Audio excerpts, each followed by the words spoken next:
Iran, Israel और America का war अब सीज फायर तक पहुंच चुका है। आज सुबह ही अमेरिका के प्रेसिडेंट डोनाल्ड ट्रंप ने पोस्ट किया और कहा कि 15 दिन के लिए सीज फायर होगा। वही उसकी कॉन्फर्मेशन ईरान की तरफ से भी आई है और साथ ही साथ ये डिसाइड हुआ है कि स्ट्राइट ऑफ हॉर्मुज जो चोक किया गया था ईरान के द्वारा, वहां 15 दिन के लिए बिजनेसेस चलेंगे, यानी कि जितनी भी शिपमेंट्स होगी उन्हें रोका नहीं जाएगा।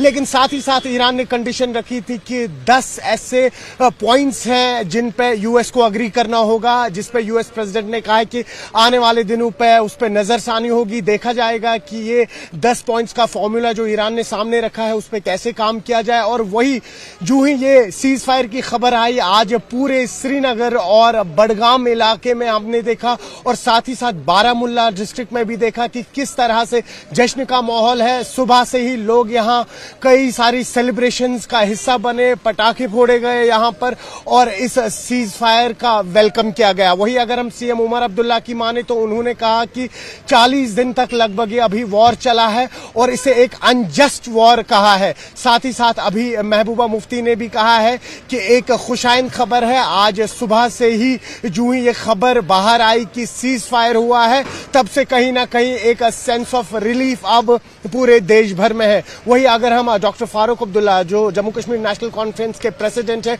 उन्होंने भी आज एक प्रेस कॉन्फ्रेंस बुलाई थी और उन्होंने भी खैर मकदम किया है इस सीज फायर का। अब देखना यह होगा कि इन 15 दिन में किस तरह से आगे डेवलपमेंट होती है और उसके बाद क्या कुछ सामने आता है।